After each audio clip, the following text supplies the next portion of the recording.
आरंभ करें, फिर चाहे वो किसी को सुख देना हो या स्वयं को बदलने का प्रयास करना हो, कुछ भी हो, विलंब ना करें, क्योंकि समय उसी का साथ देता है जो समय का सम्मान करता है।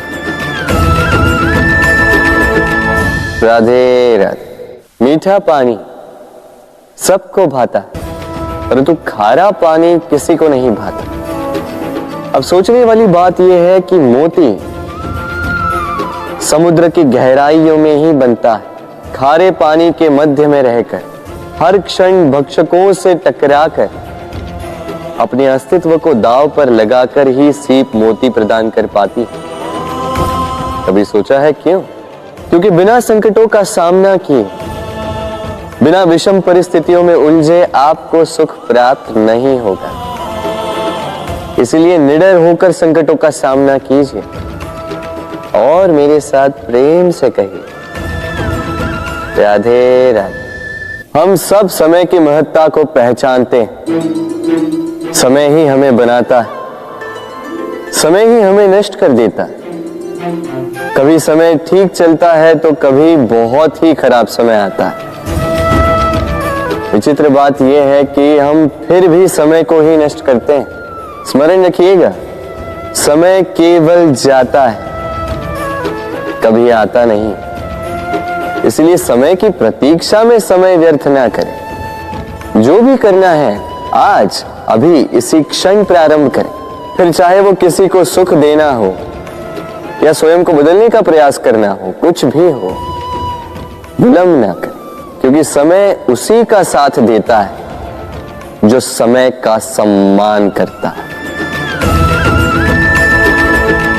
राधे राधे। कहते हैं सबकी सीमा होती है,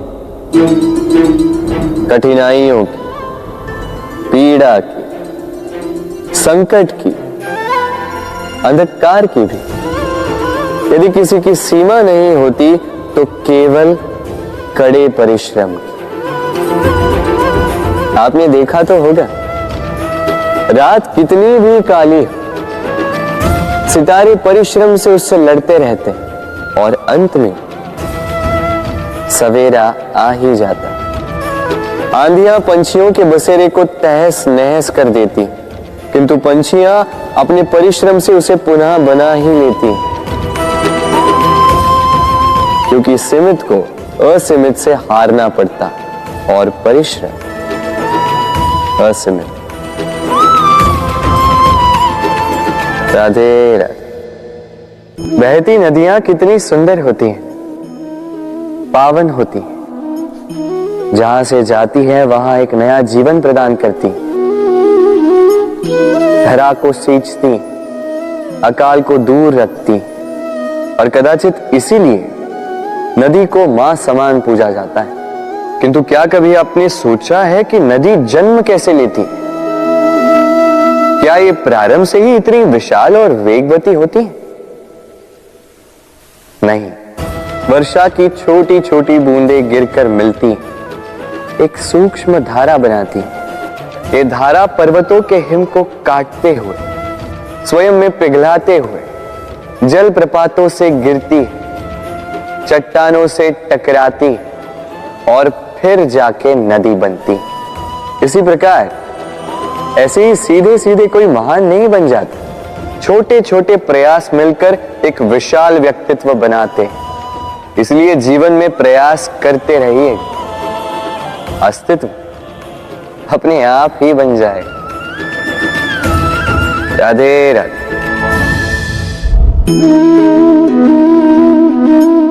ये पुष्प देख रहे हैं आप? ये वही पुष्प है जिसका जीवन इस डाली पर आरंभ हुआ था। पहले कलिका बनकर फूटा, फिर धीरे धीरे मुख खोला, फिर अपने पंखुड़ियों का विस्तार किया, देखने वालों की आंखों में प्रशंसा देखी, मधु के लिए तितलियों को ललचाया और फिर डाली से टूटकर नीचे गिरा हुआ पाया। क्यों? नियति ने ऐसा क्यों किया? सोचिए।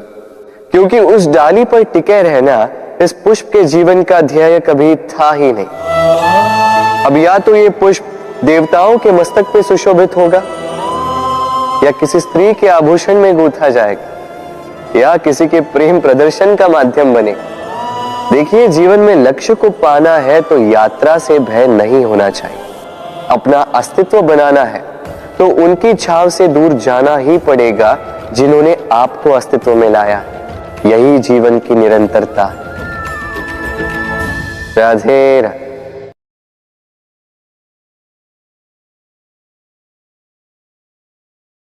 होता है, सागर का जल खारा होता है और किसी नाले का जल दुर्गंध से भरा। क्यों? नदी का जल मीठा होता है क्योंकि वो सबको जल देती है। सागर जल लेता है, इसीलिए खारा होता है। और नाला, उसका बहना रुक जाता है और इसी कारण से वो दुर्गंधपूर्ण हो जाता है, किसी काम का नहीं रहता। हमारे जीवन में भी कुछ ऐसा ही होता है। यदि नदी की भांति जीवन में कुछ देना सीखो तो जीवन में मिठास बनी रहेगी।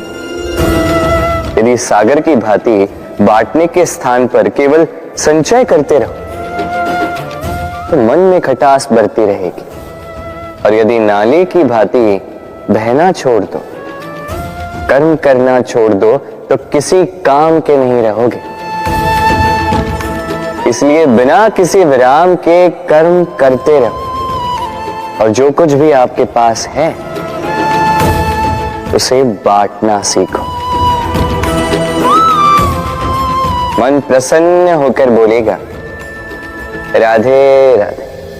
मनुष्य में एक बड़ा ही विशेष गुण पाया जाता है, मूल्यांकन करना। क्या महंगा है, क्या सस्ता है। जिसे खरीदने के लिए अधिक धन लगे, अधिक परिश्रम लगे, वो महंगा। जिसे खरीदने के लिए कम धन, कम परिश्रम लगे, वो सस्ता। परंतु क्या यही पूर्णतः सत्य है?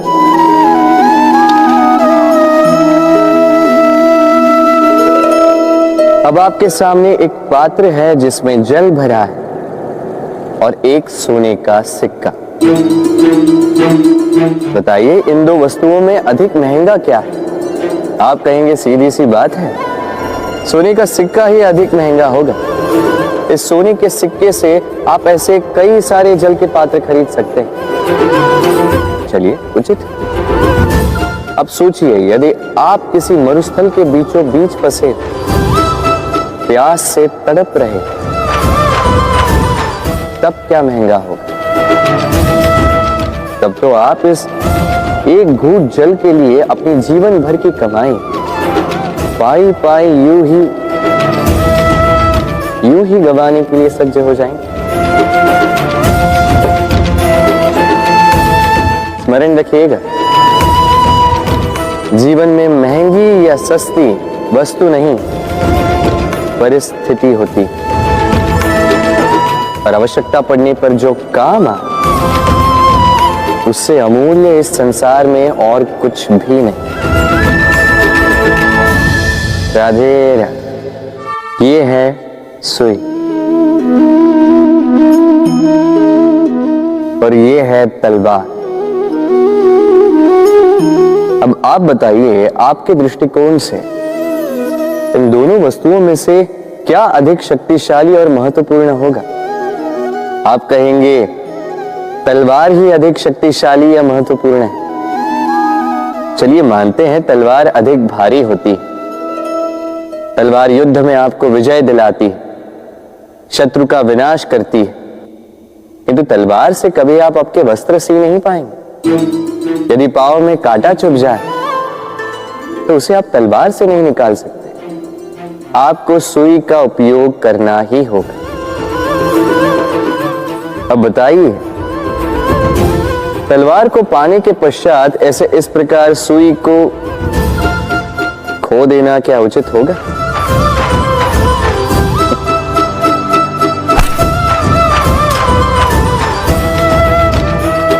इसी प्रकार जीवन में संपन्न मित्र पाने के पश्चात आपके उन मित्रों को ना खोइए जो कम संपन्न हो, दरिद्र हो,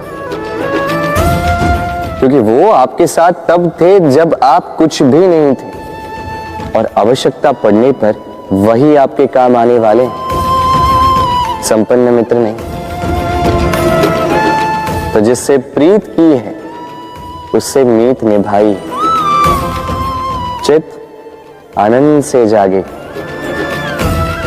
राधे राधे। कुछ बनाने के विज्ञान में पहले टूटने का ज्ञान आवश्यक है था।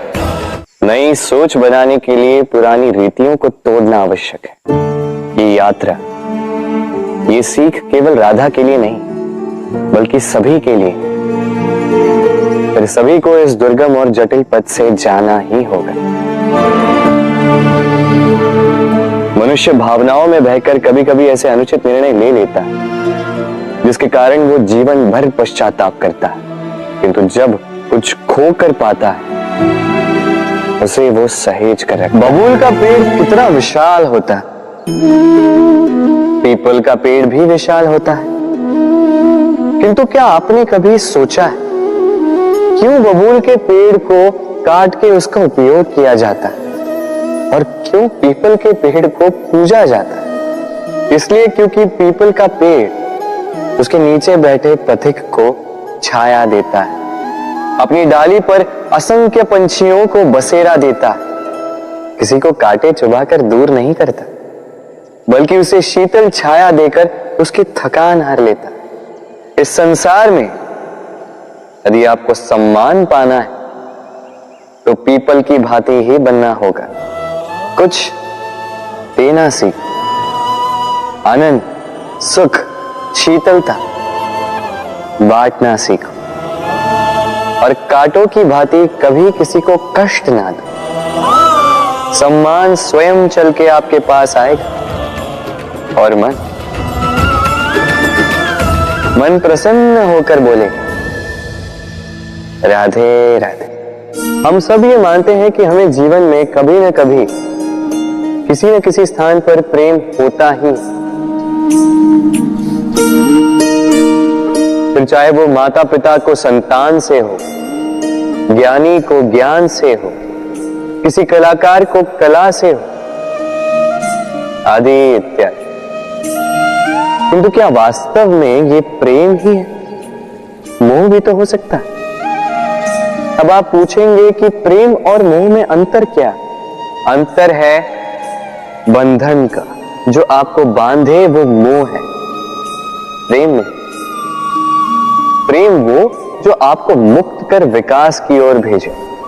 चलो आपको एक उदाहरण देता हूं। कुछ माता पिता अपनी संतान को किसी अन्य नगर में पढ़ने के लिए भेज नहीं पाते, अपनी संतान को उसके मित्रों के साथ खेलने के लिए भेज नहीं पाते, चिंतित रहते हैं कि कहीं उनकी संतान को पीड़ा ना पहुंचे, और इसीलिए उसे बांध के रखते हैं। ये प्रेम नहीं है, ये मोह है।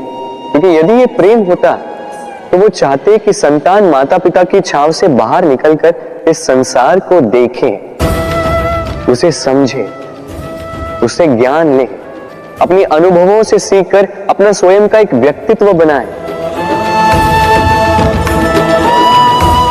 स्मरण रखिएगा, मोह से भय पैदा होता है और प्रेम से केवल आनंद। इसीलिए बांधिए मत, मुक्त कीजिए, क्योंकि यही प्रेम है। राधे राधे। संसार में संबंध बहुत ही महत्वपूर्ण होते हैं। अब प्रश्न ये उठता है कि संबंध कैसे होने चाहिए। संबंध शब्द के प्रारंभ में ही सम शब्द आता है। सम अर्थात समानता। तो किसी के साथ संबंध निभाते हुए इतना मत झुकिए कि उठने के लिए किसी के सहारे की आवश्यकता पड़ जाए। स्मरण रखिएगा, जो झुकाना चाहे वो कभी संबंध निभा नहीं पाएगा। संबंध उसी के साथ जोड़ी जो आपको समान माने, आपको सम्मान दे, क्योंकि सम्मान से ही संबंध पनपेगा और बढ़ेगा। राधे राधे। कभी सोचा है जब माता संतान को जन्म देती है तो क्या होता? 9 माह का गर्भ, प्रसव की तीव्र पीड़ा। कहते हैं ये पीड़ा इतनी भयंकर होती है कि मानो जैसे संतान के जन्म के साथ माता को भी एक नया जन्म मिल जाता है, और इस जन्म के साथ अंत होता है माता की पीड़ा। किंतु यदि आप दृष्टिकोण बदलकर देखें तो आप ये समझेंगे कि पीड़ा का ये अंत एक अपार आनंद का प्रारंभ है। आरंभ संतान का, और संतान माता पिता के लिए सुख का प्रारंभ है। जीवन के साथ भी यही होता है। हम कभी कभी किसी संबंध या किसी स्थिति के पीड़ादायक अंत के कारण इतने विचलित हो जाते हैं कि उस आनंदमयी प्रारंभ को देख ही नहीं पाते। स्मरण रखिएगा, पीड़ा आनंद के प्रारंभ का लक्षण। राधे राधे। व्यक्ति के सर पर जब क्रोध चढ़ जाता है तो उसे सत्य और असत्य के बीच का ज्ञान नहीं होता। क्रोध उसकी दृष्टि को धुंधला कर देता है और फिर उसके पश्चात केवल माया और कपट ही उसे आगे का मार्ग दिखलाता है। अपने स्वार्थ की सिद्धि के लिए अग्नि क्या करती है? जलाती है। फिर चाहे वो लकड़ी हो, कोयला हो, वस्त्र हो, जो भी आप अग्नि में डालोगे वो भस्म हो जाएगा। किंतु सोना, यदि आप सोने को अग्नि में डालोगे तो वो कुंदन बनकर अपना अस्तित्व निखार लेता है। यदि आप लोहे को ताप दो तो वो फौलाद बन जाता है। क्यों होता है ऐसा? क्योंकि उनके भीतर की अग्नि उनको जलाने वाली अग्नि से अधिक तीक्ष्ण होती। ये अग्नि है निश्चय की, ये अग्नि है पवित्रता की। यदि आपका निश्चय दृढ़ हो, आपके विचार पावन हो, तो कुंदन बनकर निकलोगे, फौलाद बनकर निखरोगे, भीतर से बल पाओगे और कोई आपके साथ अनिष्ट नहीं कर पाएगा। राधे राधे। व्यक्ति का जीवन क्या है? अब आप कहेंगे जन्म और मृत्यु के बीच का समय। और मृत्यु कब होती है? जब व्यक्ति श्वास लेना छोड़ दे, हाथ पांव चलाना छोड़ दे, सोचना छोड़ दे। ऐसा नहीं। देखिए, जल की मृत्यु तब नहीं होती जब वो सूख जाती।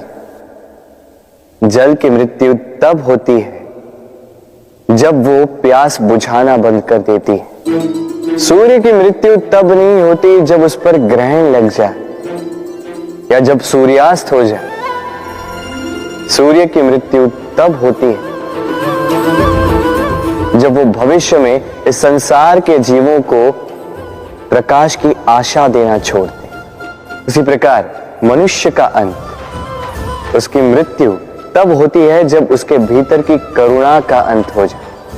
करुणा वो भाव है जो मनुष्य को मनुष्य बनाए रखती है, जो एक मनुष्य को किसी और मनुष्य का कष्ट, उसकी आवश्यकता का अनुभव कराती है, जो उसे बल देती है किसी और की सहायता करने के लिए, उसे पात्र बनाती है इस सृष्टि का नियंता बनने के लिए।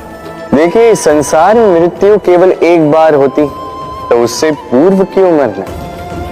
इस करुणा को क्यों मारना? स्वयं को मनुष्य बनाए रखिए, मृत्यु के पश्चात भी जीवित रहेंगे। राधे राधे। नवरात्रि का पर्व आरंभ हो चुका है और ये पर्व अत्यंत भव्य है, क्योंकि ये पर्व जगत माता से जुड़ा है।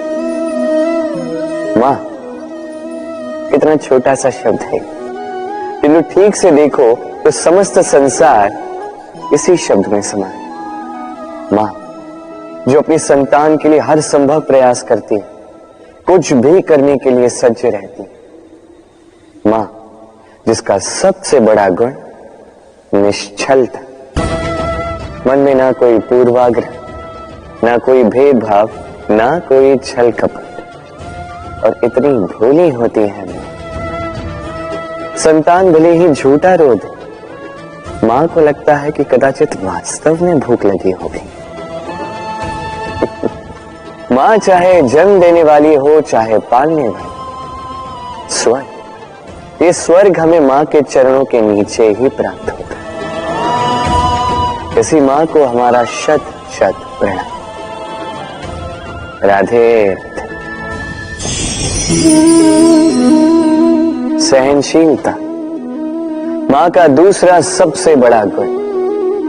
कहते हैं कि धरती से अधिक सहनशील और कोई नहीं। उसे खोदने के पश्चात भी धरती हमें फसल देती है, किंतु मां, ये मां धरती से कम सहनशील नहीं। तनिक सोचिए, 9 माह तक संतान को अपनी कोख में रखना,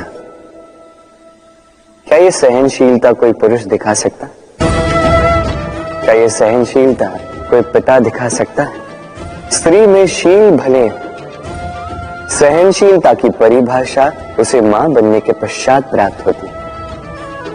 स्वयं का अस्तित्व भुलाकर संतान का अस्तित्व बनाती है। शिशु की लात खाकर भी आनंद से उसे दूध पिलाती है।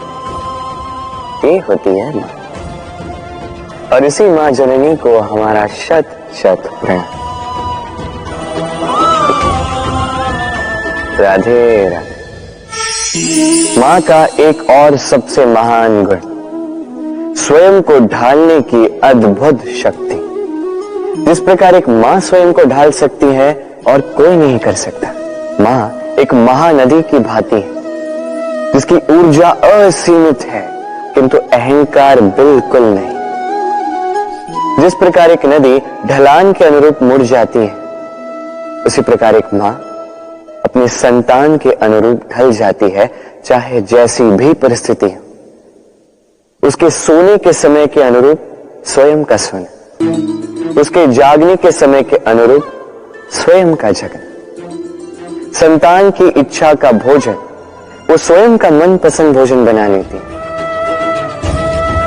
ये मां का आचरण ही तो है, जो धूप में छाप बनकर आता है, जो शीत में कंबल बनकर आता है। मां ऐसी होती है कि संतान की निद्रा ना टूटे, इसलिए एक करवट सोने का अभ्यास कर लेती है, और इतना स्वयं को केवल वही ढाल सकती है जो संतान की ढाल बन सकती है। इसी मां को हमारा शत शत नमन। राधे राधे। मां के 2 और सबसे महान गुण, साहस और संबल। साहस ये कि वो अपने संतान के लिए कुछ भी कर सकती, और संबल ये कि वो अपनी संतान को कभी टूटने बिखरने नहीं देगी। तनिक सोचिए, जब भी आपको चोट लगती है, चीख से पूर्व मां का नाम मुख में क्यों आता है?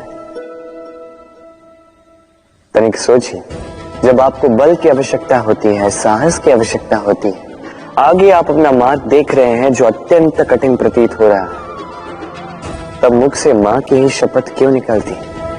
क्योंकि मां ही है जो हमें साहस देती है, मां ही है जो हमें सहारा देती है।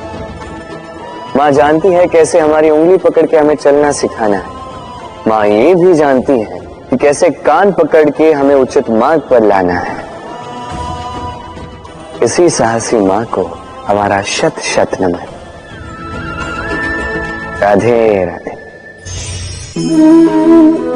कभी आपने सुना है, हिरणी सिंह से बचने के स्थान पर उससे जाके लड़ पड़ी। हिरणी ने सिंह पर आक्रमण कर दिया। कभी सुना है? कभी नहीं। किंतु ऐसा हो सकता है, ऐसा होता भी है, और ये होता तब है जब हिरणी के शावक संकट में हो। जब उन्हें सिंह से प्राणों का संकट हो तब हिरणी भी आके सिंह से लड़ पड़ती है, उससे भिड़ पड़ती है, क्योंकि वो मां है और मां अपनी संतान के लिए कुछ भी कर सकती है। ये ममता है, ये जितनी कोमल हो सकती है उतनी ही कठोर भी हो सकती है, और अपनी संतान के हित के लिए वो क्रोध की पराकाष्ठा पार करते हुए अपनी संतान की सुरक्षा करके ही रहेगी। और इसीलिए तो मां संतान के जीवन की सबसे बड़ी ढाल कहलाती है। इसी मां को हमारा शत शत नमन। राधे राधे। करुणा, करुणा वो भाव है जिससे संसार के सारे भाव जन्म लेते हैं, और ये समस्त संसार ये मां से जन्म लेता है। मां वो व्यक्ति है जो करुणा का सागर है। संतान को देखकर ही समझ जाती है कि उसकी विडंबना क्या है, उसकी आवश्यकता क्या है। संतान के नेत्रों में यदि अश्रु दिखे, वो देखकर ही समझ जाती है कि उसके शरीर के कौन से भाग में उसे चोट लगी है। संतान के बिना कहे मां समझ जाती है कि आज भोजन में संतान क्या खाएगी। ये होती है मां। मां करुणा का सबसे बड़ा रूप है। और आज के युग में मनुष्य जो है थोड़ा भी आगे क्यों ना निकल जाए, मां को तो पीछे ही छोड़ देता है, मां को भूल ही जाता है।